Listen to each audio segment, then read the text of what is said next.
Good morning. Such is the nature of God that all it asks and all it wants is the opportunity to appear, to manifest, to create. You are that opportunity, and so am I, and so it is. Whoever you are, whatever path brought you here today, please know that you are welcome and celebrated at CSL Midtown. We know who you are. You are an individual expression of God. You are a unique manifestation of the divine intelligence which we all live. You, are God's opportunity to create and be someone unique and wonderful. Whatever your ethnicity, background, religious affiliation, however you know yourself or describe yourself, we are glad that you are joining us here today. Whether you are here in Atlanta or joining us from another city, another country, or another state, you are invited to join us and become part of this community. This community has been created to serve you. The Center for Spiritual Living Midtown is a strong, globally connected community centered on the clarity of principle. Through teaching, service, and practice, we create a safe, respectful environment that supports healthy growth. For better understanding of who we are and what we teach, listen to our Declaration of Principles as written by our founder, Ernest Holmes, and read by members of our congregation.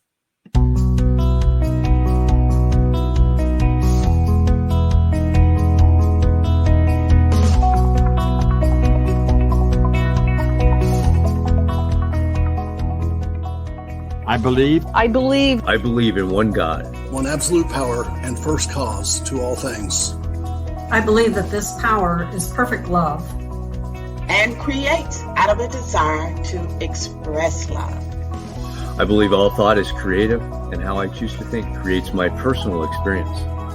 I believe in the unity of all life and the immortality of the individual soul, forever unfolding. I believe in the eternal goodness, the eternal goodness of God, the eternal loving kindness, and the eternal givingness of God to all. And so it is. And so it is. And so it is. And so it is.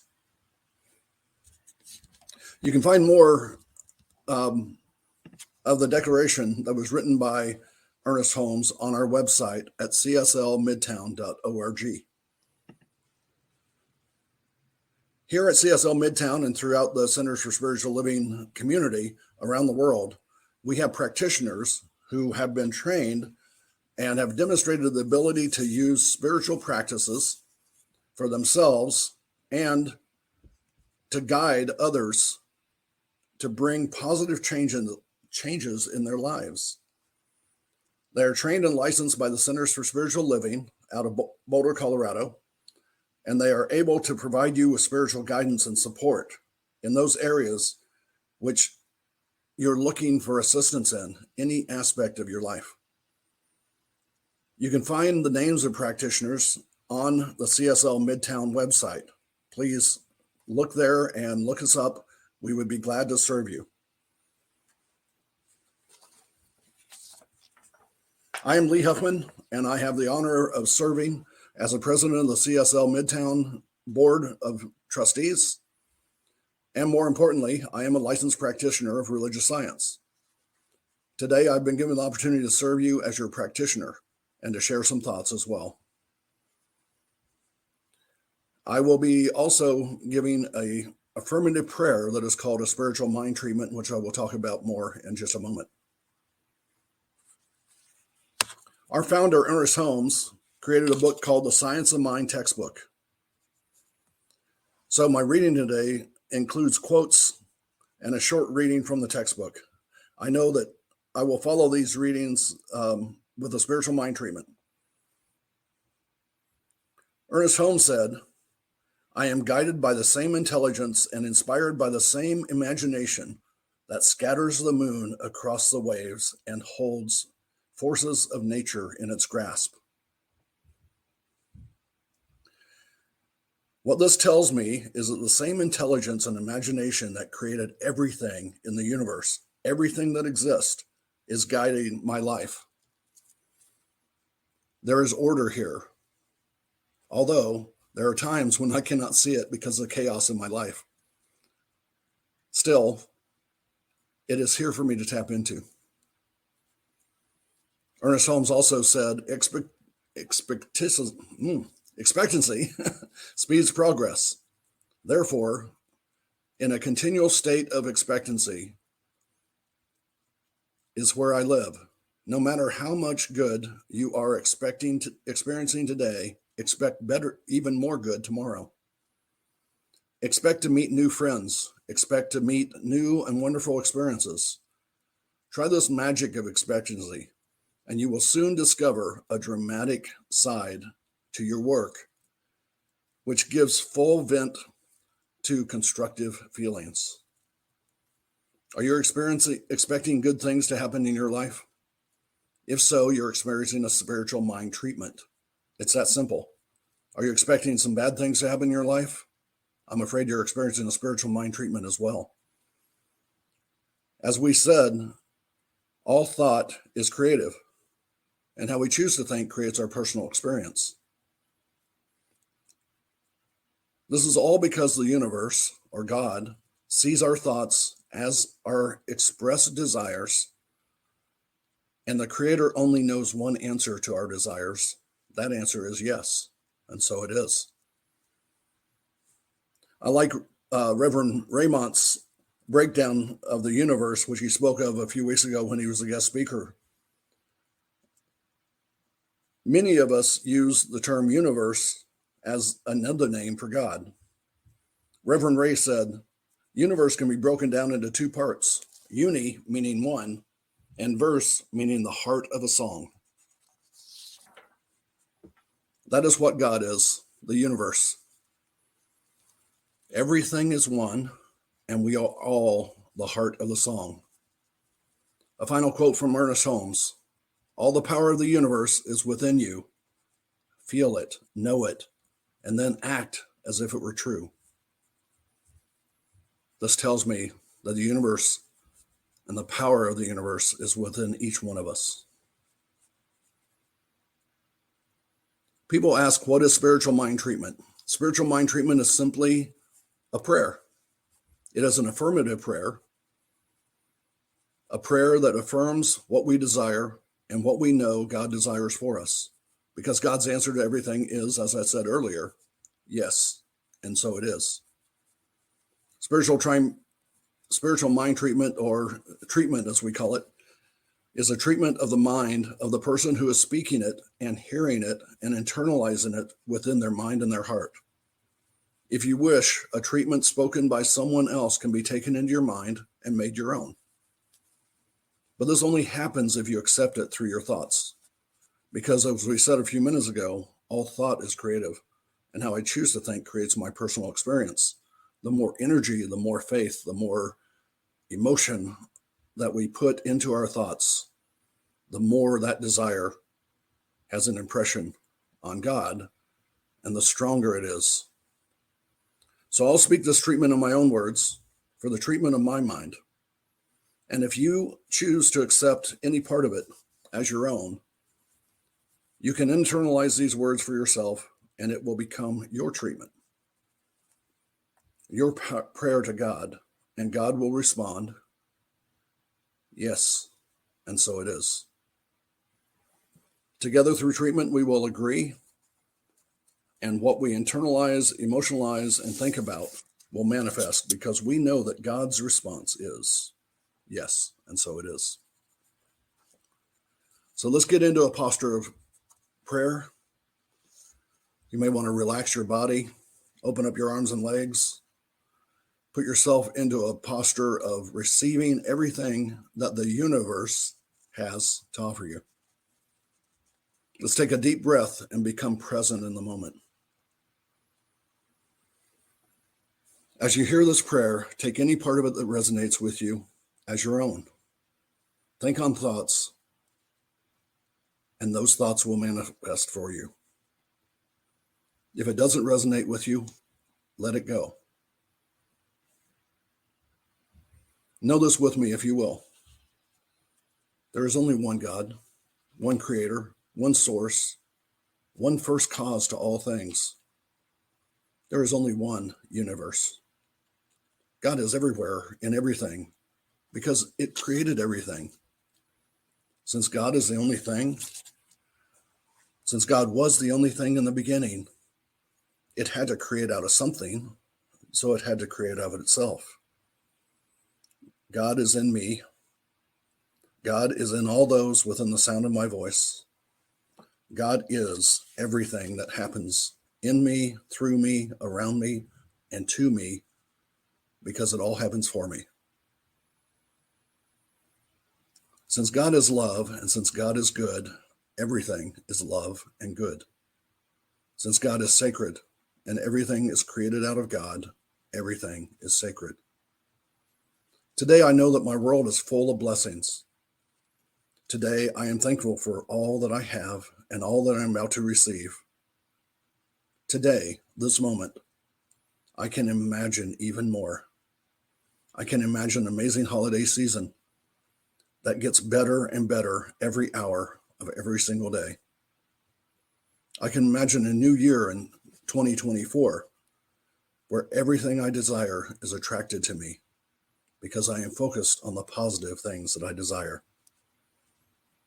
I know that wonderful things are coming to me even if I have not asked for them. I know this because God is a father and God is a mother. All that I desire, all that I believe, all that I can imagine in my beautiful future is coming to me because I trust in God to give it to me.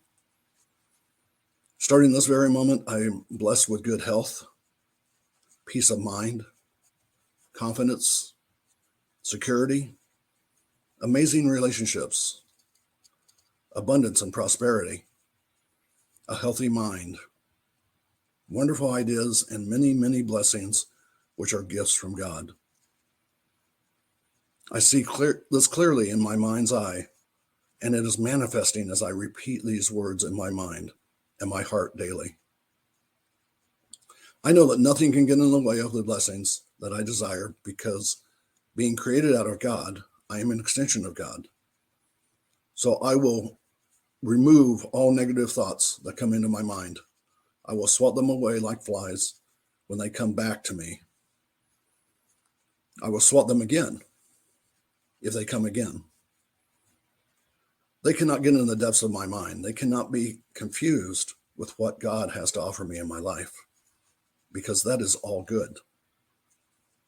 Doing this ensures the good and positive thoughts grow in my mind, and my life continues to get better and better because I am an important part of the universe. I know that all health, security, personal and financial abundance, clarity, support, and other gifts of the Spirit are mine.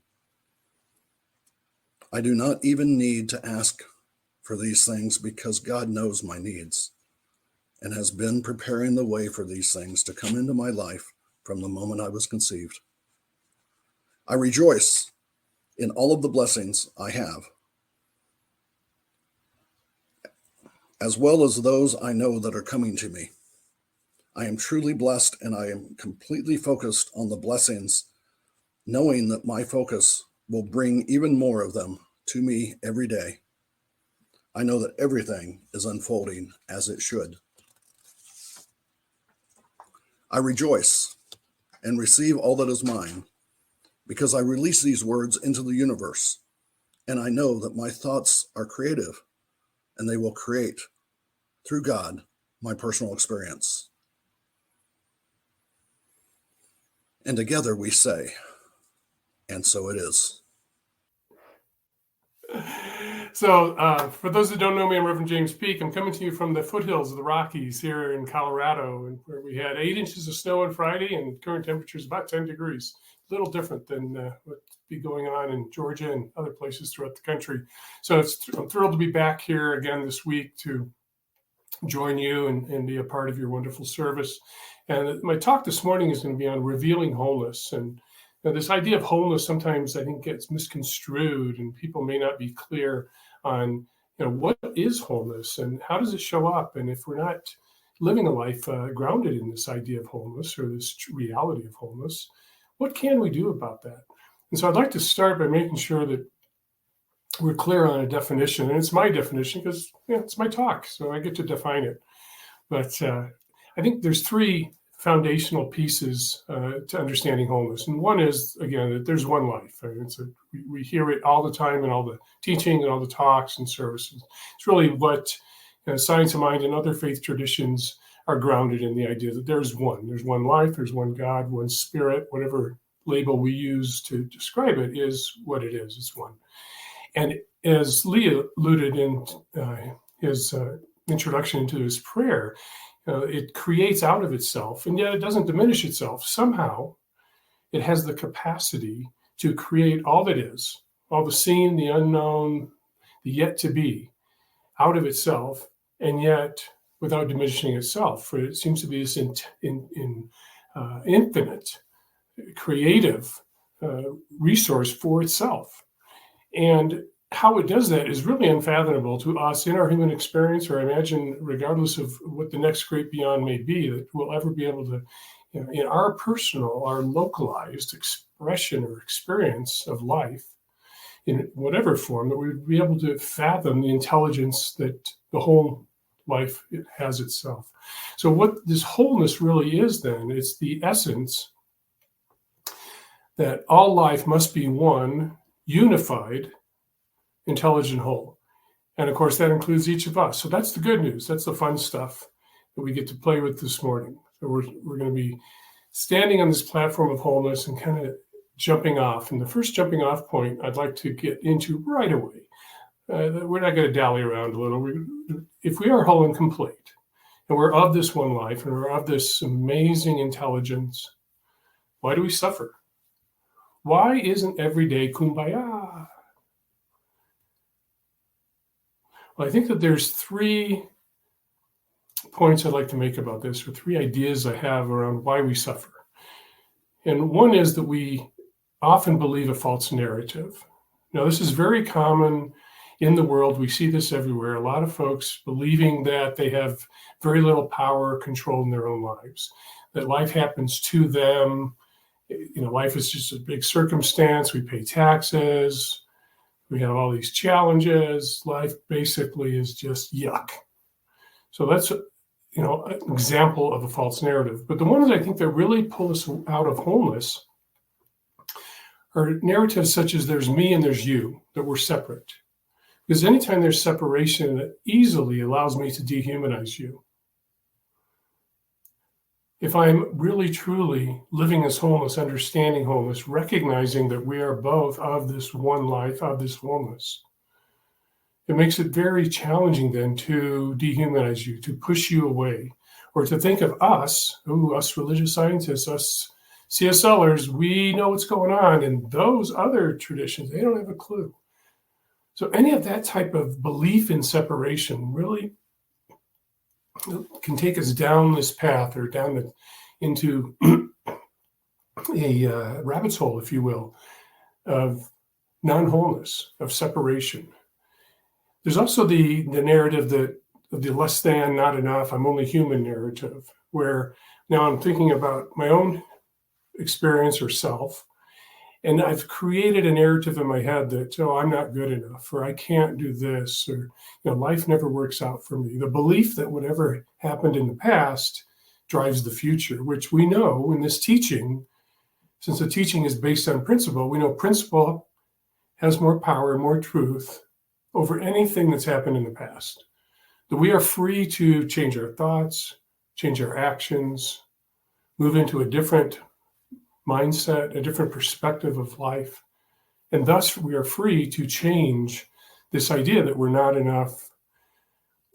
And another one of my little pet peeves is this phrase, or this idea that we're only humans. Like it's some excuse that, I can't live in integrity, or, I can't be kind to people. I mean, give me a break. I'm only human. Well, have we ever really stopped to think about what it means to be human, to have this human experience? I mean, I think it's amazing. So we have spirit incarnated into a form with this amazing tool known as a brain that's running this body, with this ability for our thoughts to affect outcomes, to manifest things in our lives, to know the truth for others through the one mind. I mean, it seems to me that being human isn't just I'm only human, but it's an amazing thing. So we can get rid of that narrative too. And another one that I find often, especially for those of us that are on the spiritual path or the spiritual journey, looking for that return to wholeness or return home, is we get very serious about it. I have to do this treatment the exact right way. I can never miss a night if I'm taking classes. This is my spiritual path. I'm very serious about it. And we lose the wonder and the innocence that we had when we were children. If we think about it, when we're young, 6 months, a year, if we can go back, we're just pure awareness, not distinguishing between the external world, the internal world, not making judgments on things, just a living, breathing expression of spirit. And there's an innocence and a wonder about that. But somehow, as we get older and become adults and become serious, and now I'm responsible, we lose that. We lose that wonder, which I think is vital to live in the mystery of life. It's such a grand mystery. There is no way we have any idea of how all this is going on. We understand principle and we can understand truth, but how life does what it does is simply beyond our grasp. So there's a natural wonder, but somehow we seriousness is out of ourselves. So those are some examples of false narratives. And regardless of the false narrative, all it does is it's creating a mental block to truth. And we can get pretty mental in this teaching. Science of mind, a lot of times we prefer to say science of mind and spirit to remind us that, there's spirit, there's love as part of this. But we can get a little heady and create these mental blocks that diminish our experience of truth, or diminish our ability to be present to what is. We get so caught up in our head. And then now the second point I want to make about suffering, or the idea about it, is that this human experience is very rich.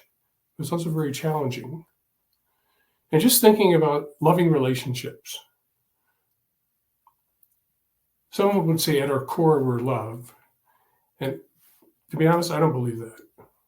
I believe we are simply love. Not at our core, but throughout. Since life itself is part of its essence, is this love, this unconditional love. It's for itself, therefore it's for each of us, that we are love. But as humans, loving relationships bring us a lot of joy, a lot of highs, a lot of sorrow, a lot of grief too. So this human experience, this idea of being human, as we move through it, if we're open to it, we're open to feelings, we're open to the emotions, it can be very rich, can be very challenging. And most of our relationships at some point are going to have a major shift or may end. Someone may pass on. We may be told that, it's been fun, but I'd like to go in another direction. So that can be very challenging, and that can lead to suffering if we've lost the perspective. Not that we deny the experience, not that we're pushing it away, but if we've lost the perspective, the understanding that we are wholeness in action. Because there is a way to hold the truth and recognize that as we are open to feeling these feelings, these challenges that may come up. And the other thing about this is just in the human experience, sometimes people are idiots. They're idiots on a big scale. Whole nations looking to harm other nations. But sometimes they're just jerks out on the freeway. And they can pull us out of the remembrance of who and what we are. And so it can lead to some emotional or mental suffering. And the third piece about the suffering is we just like to argue with reality. We want life on our terms. I want this, and this is when I want it. I don't like that. If that person would just change how they are, my life would be perfect. Well, guess what? Probably not going to happen. You can do treatments till the cows come home, as they say. But good luck trying to get somebody else to change their behavior and how they are in life, their unique expression of life, to satisfy you and your desires.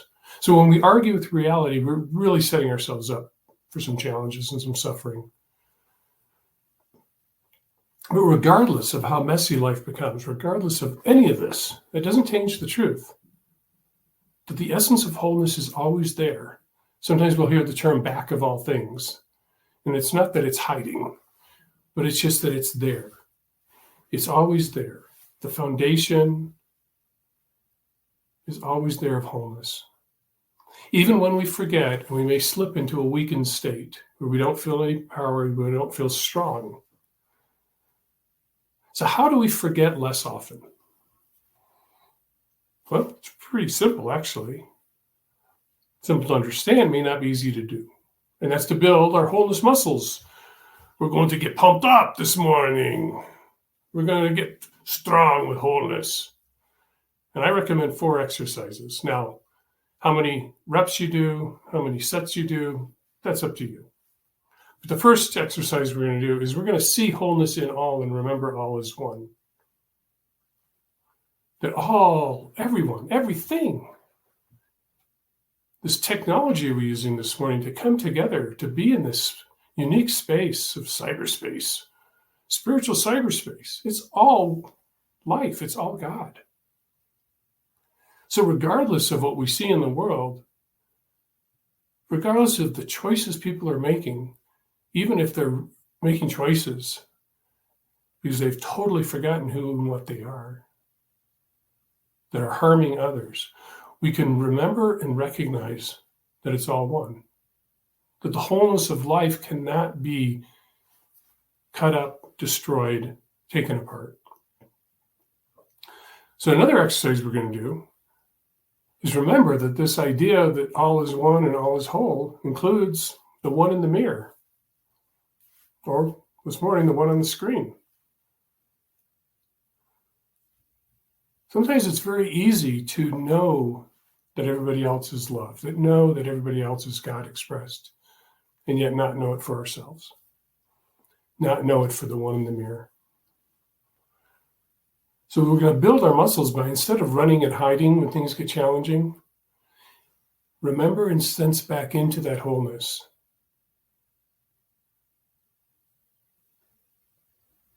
That oneness of life.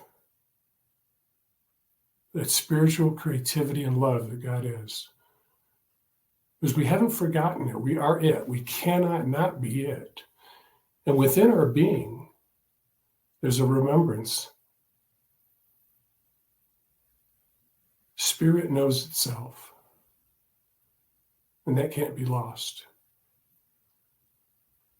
And so as we avoid or move away from, make a choice not to run and hide, and sense into this wholeness, it's more easy to reveal our heart, our love, and our light. And that helps to build that wholeness muscle. The third exercise we're going to do is just an exercise of trust. We're going to trust in the wisdom of life. Simple example is that there's this wisdom or intelligence in life that knows how to take an acorn and turn it into a tree. Now, I couldn't do it. I don't imagine any of us here can do it. We can create soil or create the environment with the soil. We can plant, we can water, we can make sure it's getting enough light. But we have no clue how that acorn becomes a tree.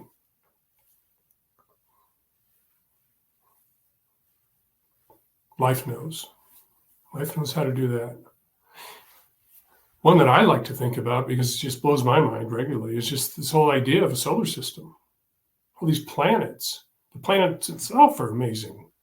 The fact that they're balancing in the universe and they rotate and they move around. I mean, who comes up with that idea? How does that work? And there's a sun, provides the heat and the light for life. It's pretty wild. It seems like there's some unfathomable intelligence going on. And we can't forget that it knows how to take a fertilized egg and turn it into a human. It knows how to take a fertilized egg and turn it into a human. Each of us. So that intelligence that knows how it did that, how it took that egg, fertilized egg, turned it into a human being, that intelligence is part of who you are. Where could it go, right? It was there. It knew how to create a human. It knew how to grow a human, go from a toddler to a teen to an adult, very serious adult. Well, maybe not so much. But that intelligence must be there. And so just trusting in the wisdom of life, having the knowing faith that life will show up in a way that is supportive of itself, helps to grow that wholeness muscle. And the fourth exercise we're going to do is recognize and remember that life is ever-changing, growing, evolving. Because when we want to hold on, we want, oh, things are so perfect right now, I don't want anything to change. Please, what do you mean they just canceled my favorite show? What? There's inflation? All the prices are going up? No. We need to keep the prices where they are. And it can spiral into a million different things. But life is ever changing, whether it's the manifest universe, whether it's the creativity that's going on behind that we have no idea. It's constantly changing. Change is the constant. So to the degree that we can allow, accept, and be okay, and know that, hey, life's going to change. In my case, I'm going to get more gray hair, whether I like it or not. I can pretend it's not there. I can color it up a little. But guess what? The truth is, it's going to continue to get more gray. But by accepting and understanding and knowing that life is going to constantly be changing, it allows me to more easily be present to what is and allow for the awakening back to this true nature of wholeness. Now, sometimes when we're exercising, you do a particular exercise in a couple different ways. So one of the ways that we can utilize this exercise of remembering that life is ever changing and evolving, and to allow that to be, is to get quiet and listen. That even though things are swirling and changing, there is a constant, unchanging nature to spirit, nature to God also. And as we get quiet and listen, and that may seem like a paradox, but it's not. There's an intuitive understanding that's beyond thought that effectively speaks to us. And it allows us to do these extra sets we need to build our muscle and to ultimately live a deeper truth. So we've built up our muscles. We are buff now, baby. What do we do with it? What do we do with it now that we are strong with wholeness? Well, the nice thing is from this fullness, this strength of wholeness, we are so strong that we allow life to be what it is. There's no need to control it. Now, that doesn't mean that there aren't preferences. That doesn't mean we don't treat. But we don't need to control outcomes. We don't need to control life. We can allow life to flow.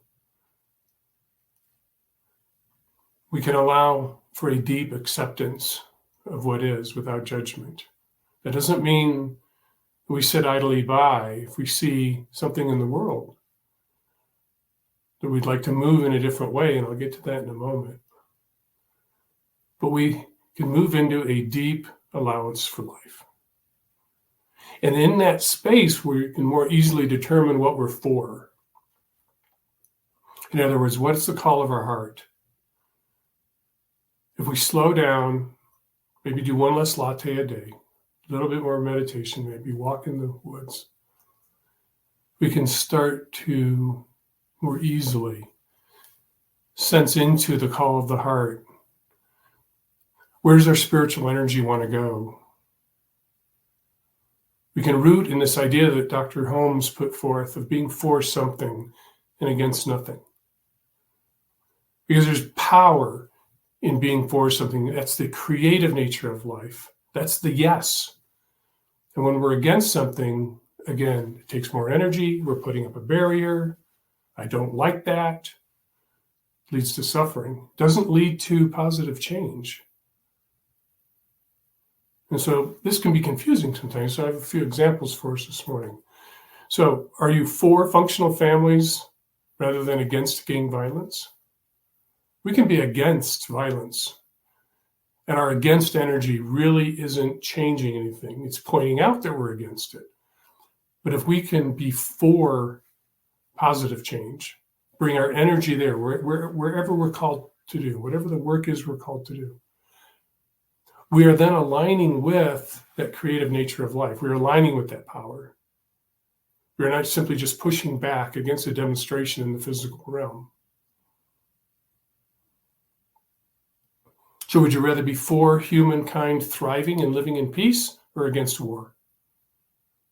You sense the difference there? You sense the power in the for? Are we for awakening to our true nature rather than making an enemy of our ego?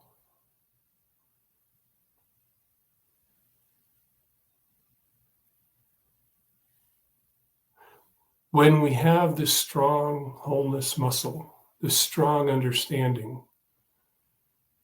we can more easily recognize and come from that for energy and make a difference,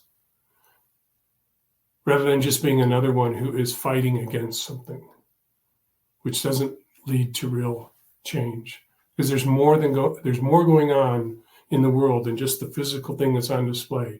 There's always a spiritual element to it. There's always a deeper truth at play.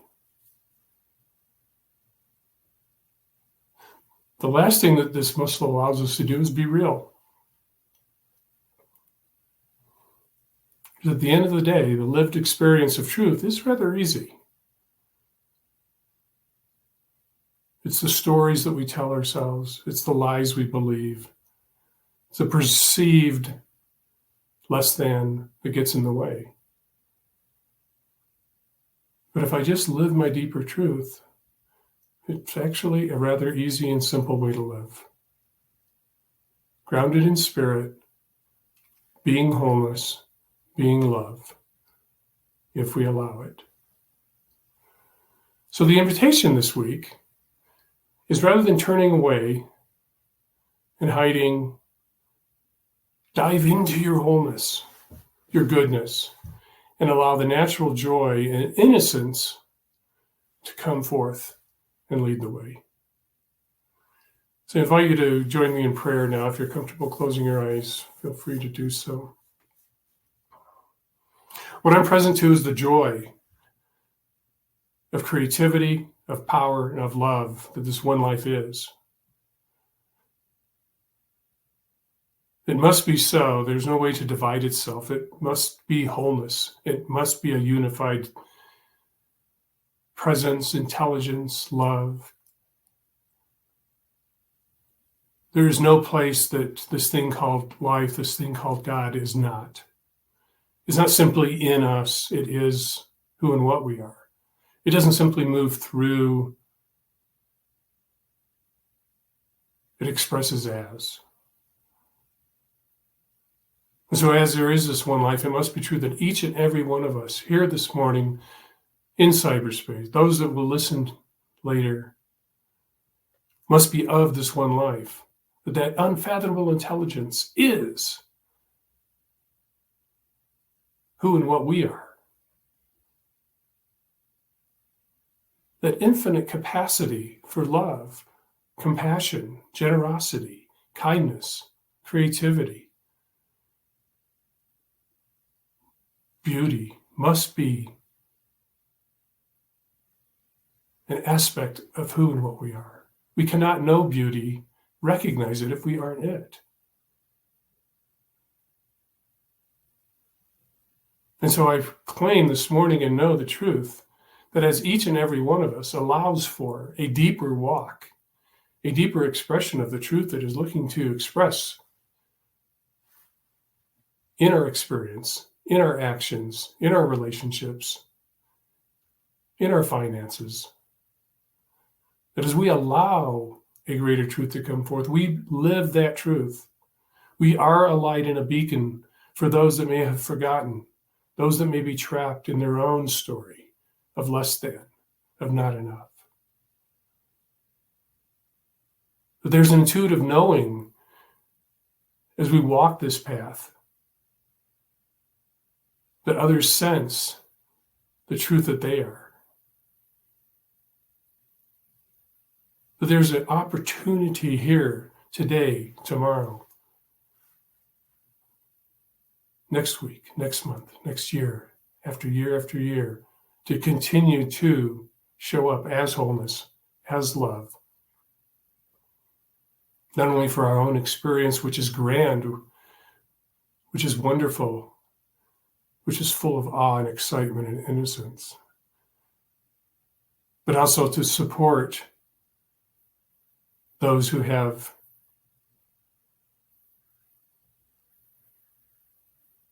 seemingly forgotten who and what they are. For as we know there's only one, we know that there's a truth beyond a connection. That as we see wholeness, our thoughts can affect the outcome. And so moving into a place of thanksgiving, of gratitude, I simply give thanks for that spiritual law, that spiritual mechanism, if you will, of life that takes the impress of our thoughts and simply makes it so we get to be right. Whether that's thoughts of limitation or that's thoughts of infinite creativity.